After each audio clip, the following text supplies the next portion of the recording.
Hello everyone. This right here is Nacho. If you see the camera like jiggling around while I'm making this video, he's not quite so familiar with the tripod and he keeps trying to mark it as his own, which is kind of well, he's a little special. I am super excited. I got some sleep last night. I actually had an entire night's sleep. I'm really excited. I woke up this morning and I was actually awake and it felt really, really good. And so I have all this energy and I've had it kind of throughout the day and I want to do stuff and it's a very nice feeling.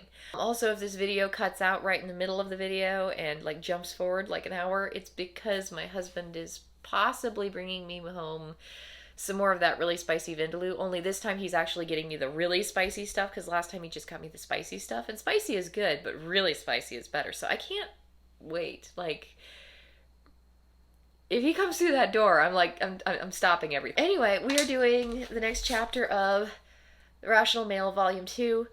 This one I am kind of excited about. Like, for a while, like, I there were some chapters that I just wasn't too thrilled about. This one's good. This one's rejection and regret. So I'm excited about it. I look forward to sharing it with you guys, and here we go. I use men exclusively in this context because, for the better part of your life as a man, based on gender alone, you will experience rejection far more than any woman ever will. If that sounds like a bold statement, let me clarify that. You should experience rejection more than any woman. Now, the first time I read this, I didn't really put emphasis on the word should, and I was like, oh, okay, what does he mean? Because I've had a lot of rejection in my life. Like, the first 20 years of my life was pretty much one solid block of social and societal rejection. But what he's talking about is the idea that men should experience rejection, and he goes on to clarify even further. Neither is it to presume women don't experience rejection themselves. It is a simple observance of the fact that rejection is an integral aspect of being male. Get used to it. And that I can honestly agree with. When it comes to sexual rejection, I mean, I got a little bit, but not really. I have very Compared to most men, I think it would be safe to say I have very limited experience with sexual rejection. Did I have sexual rejection? Yes. Did I have much of it? No. And I mean, when I became an exotic dancer, I kind of accepted the fact that I was going to get rejected a lot in the process of making sales. But that's not exactly the same thing as being rejected sexually. I got rejected all the time when I tried to sell dances to guys, but it wasn't particularly ego crushing because I was selling something. Most men, I think, have much more experience with sexual rejection than I do. And I think most men are going to experience sexual rejection more than most women almost all the time. There are exceptions to this rule. There are some women who struggle with, issues of severe unattractiveness. There are some women who just were not blessed with particularly good looks. That can always be a bit of a problem for women, particularly for women. But when it comes to the majority of men, like the average man will experience more rejection than the average woman. And it really should be that way. That's how it's all designed. That's how it's all supposed to work out. The reason I experienced so much rejection when I was selling dances was because I was actually going out and trying to make the sale. And I took that as just a fact of making sales. When you're a man, you're kind of going out and making sales on a different level in a sexual way. You're going to women and you're kind of displaying a certain degree of interest in those women, and those women have the option to either agree with you that this is an interesting path they'd like to take with you, or, disagree and they're not interested and they walk away, in which case you will experience rejection. If you want to have sexual relationships with women, you need to go out and you need to confront that rejection on a very regular basis, which is definitely not a fun thing. But the sooner you accept it and say, okay, I'm just going to have to deal with a lot of rejection before I can have any kinds of success, then it gets easier. And honestly, it didn't bother me as a dancer because that's just how it works. That's just how the business goes. If you're working in sales and you try to make a sale, people are going to say they don't want your product.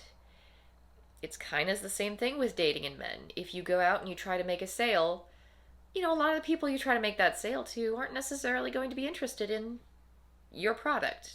Unfortunately, your product is also you, so it can be a little hard on the ego. Regarding revenge, when I read posts from men I'd otherwise consider red pill wear, contemplate how best to enact their revenge upon a woman who refused his approach, or in retaliation to a woman's infidelity, I wonder if they are as enlightened as I gave them credit. In facing rejection, you have no choice but to accept it. How you'll do so is a matter of your character. And he's very right here, too. Rejection is part of the way the game is played. And like it's an integral part. People are constantly sizing each other up, figuring out whether or not they want to move forward with relationships. And if you're doing it responsibly, sooner or later you will end up rejecting somebody, particularly if you're a woman. It's virtually inevitable. The whole point of women and the whole point of hypergamy is I am going to ideally devote myself in a very monogamous, very single-minded way to a man. And so I am going to make sure that the man that I make this intense degree of devotion to is going to be a man who's actually worthy of that devotion. So I'm going to be very judgy. I'm going to be very picky. I'm going to size him up really carefully because once I go for it, it's kind of locked in place and I need to make sure I make my decisions wisely. And this is, you can say that this is because, and it probably is because of women's reproductive needs and how different they are from men's. I can only really have maybe 8-ish kids. Honestly, at this point, I'm on number 4. I can't see myself willingly going through another pregnancy. I suppose if we had an accident and it just sort of happened, I mean, if it's his, I'll definitely have another kid with him, but I am tired, and, four kids is about as much as I can manage.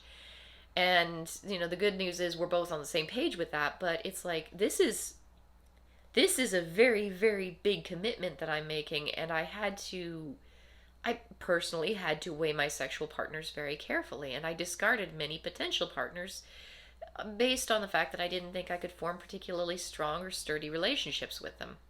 That's what being a woman is all about. That is the essence of female sexuality. If you're not doing that, you have problems. If you're not carefully weighing your future partners and thinking, is this a good decision for me? Is this really what I want to be doing? You have problems. Like, this is why slutty behavior is so condemned by so many people. It's not that it's particularly bad to be sexual or openly sexual. It's because it implies that you just aren't particularly discerning in your sexual partners. And that can be a huge problem. Men, on the other hand, they have to go out and they have to court different women.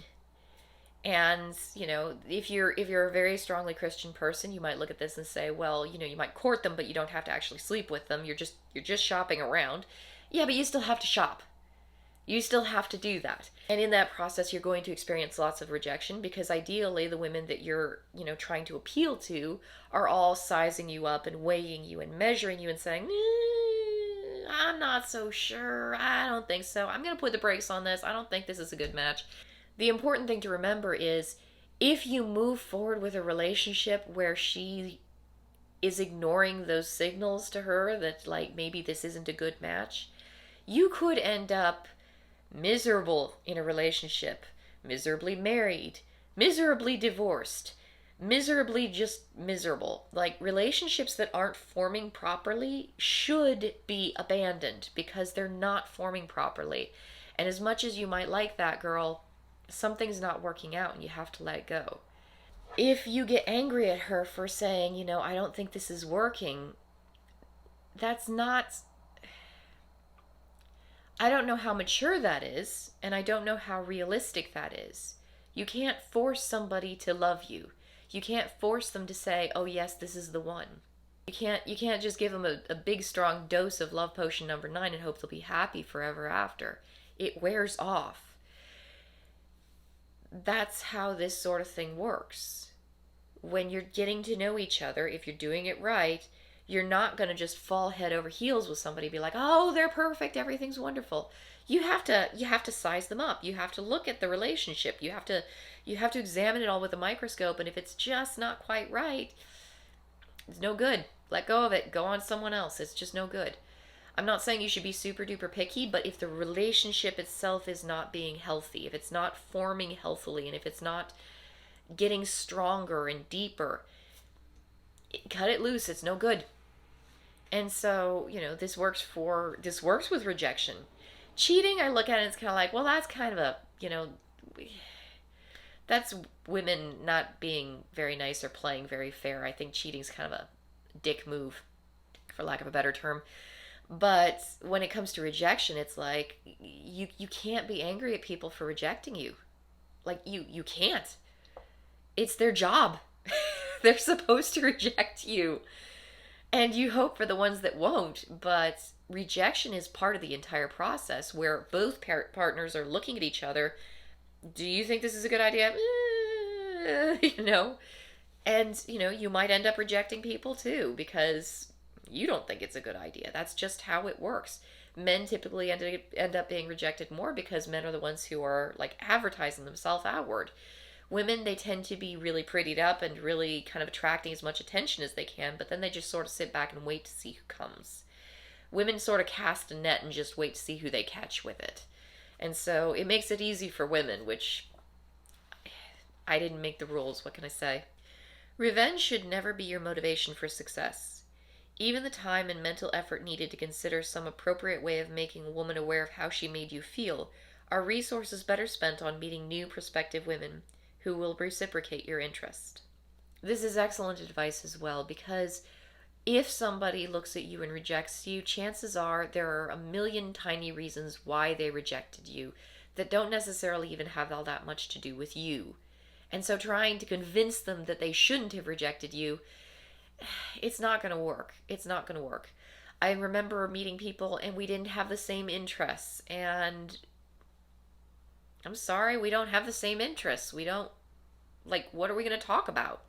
What are we going to do together? I mean, there were so many guys where it was like I'd sit around and I'd talk with them because, you sell out an hour-long dance to somebody. You're going to be sitting with them for an hour. And some of that time you're going to spend dancing, and a lot of it you're going to spend kind of curled up next to each other, just kind of sipping on whatever you're drinking and talking about life and learning about each other. And that's really fun, but I've met guys who bought hour-long dances or half-hour-long dances, and then after that period of time, they thought that they, had something going with me, and it was like, okay, I'm not that interested. And then they try to convince me that I'm wrong, and it's like, but I was never that interested. And it's not necessarily who they are as a person being somehow beneath me. It's just we don't have the same interests. We don't want to do the same things. We don't want the same things out of life. We don't have the same goals. Why should I form a relationship with you? This is how rejection works. If the relationship isn't going to work, you can't make it work. And so if you are putting any amount of effort at all into proving that you're, better than that girl initially thought you were, or proving to her that she was wrong to reject you, number one, she's moved on. She's not paying any kind of attention. She doesn't care. Number two, you can't change her mind on that. You're not going to be able to change her mind on that because she's already looked at you and said, we want different things out of life. You can't change that. One of my favorite ways of helping young men understand how unimportant their immediate concerns are over rejection is to put things into a larger perspective. When you're in the moment and unable to see the forest for the trees, rejection seems so crushing. It's when you look at things in terms of how they play out in the course of time you realize that instead of some horrible, soul-destroying rejection, you really dodged a bullet that would have radically altered the progression of the better person you become. And he's right. He's absolutely right. You can't make a healthy relationship out of a relationship that's unhealthy. And if you're forming that relationship and you're just not linking up the way you should, it's not going to be healthy. You can't magically make it healthy. It's not going to work. If you're not both drawing into each other and forming this kind of attachment to one another, it's not going to be solid. It's not going to be stable. It's going to be that whole building your house on an unsturdy foundation. It's like, it doesn't matter how beautiful the house you build is. It doesn't matter how much effort you throw into it. it's still going to be a really unstable house, and the first bad wind that comes by, the whole thing's going to just kind of crumble down. And that's how relationships are. And so you might be very disappointed that this very attractive person that you were very interested in just wasn't interested in you. But that's the way the game is played. She might have looked at it and said, this is not forming the way I want it to. This is not working the way I want it to. And she might have just said, that's it, I'm done, and left. That's the whole point of playing the game. That's the reason I actually have a lot of respect for a lot of pickup artists. Like, I think they make some bad mistakes further on in the relationship when they're trying to continue playing the game while building a relationship. You can't do that. But when they first start, the idea of going out and just talking to people and getting rejected and going back and talking to people and getting rejected and going back and talking to people and getting rejected, that's brilliant. That's the way you need to do it. Because the first person you talk to is not necessarily going to link up well with you. The second person you talk to isn't necessarily going to be a good match. Maybe it takes 50 people that you talk to before you finally find somebody that really, really matches well with you. You have to be willing to deal with that rejection. Because if you can't form a healthy relationship, it's not worth the effort of forming a relationship at all. And that's why people pull the plug so much in early relationships. It's like, yep, this is no good. Yep, this isn't working for me. Now, some women, of course, they've got their notorious lists of, well, he has to be 6 feet tall, and he has to drive a sports car, and he has to have $1 million salary, and he has to have this, and he has to have that. He has to be the CEO of a company. That's ridiculous. Like, those women end up single in their later life because they were too picky, and they let go of too many things that could have been really good for them because they had this list. But there are plenty of women out there in the world who they're not running off of a solid list. He has to have, sparkling blue eyes, and he has to have dark hair too. It's much more, is this working for me? Is everything meshing together right? There's this entire background sense that you develop as you're going through the paces of meeting someone, getting to know them, going out to dinner, hanging out and talking. All this stuff, you're building up this idea of, is this going to work out? Are we fitting together the way we should? It's amazing, actually, the way people do that. And at any point during all of that, either partner is perfectly free to say, yeah, no, this isn't going to work for me. And that happens. And that's okay. Because the alternative is you both lock on to a relationship, you begin to get committed, you begin to, either get married, which means your finances are all tangled up now, or you move into the same house and then your finances are all tangled up that way. And then things start to fall apart later on down the road. Because the whole point of the early rejection phase, I don't know if I'm going to make this work, I don't know if I want to do this, I don't know if I want to commit, you're looking down the road and you're saying, is this going to fall apart on me later? And if she thinks it's going to fall apart, it's probably going to fall apart. And if you think it's going to fall apart, it's probably going to fall apart. Turn around, walk away, go find somebody else.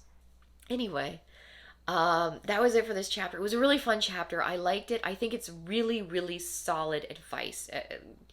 I know he didn't intend it as advice. Well, maybe he did kind of intend it as advice. I think it's a really important thing for people to hear. Get used to rejection. Embrace rejection. Does it sting? Yes. That's why you go out and you face it a lot, because the more you face it, the more you kind of get used to it, the more you realize there are many fish in the sea. There are many beautiful women in this world. If this beautiful woman doesn't like you, that other beautiful woman probably will. Sooner or later, you find somebody that you can mesh with and not just get casual sex out of, but hopefully form a really strong, firm bond with. And that's something that takes you have to work on that. You have to mesh with somebody the right way. You don't just find someone that you fit perfectly together with on your first or second or even your third try. It doesn't happen like that. You have to deal with rejection. You have to deal with failure. And that's how the game is played. That's how it works. And embracing the fact that failure is part of the process it's a really good thing, and it's really healthy.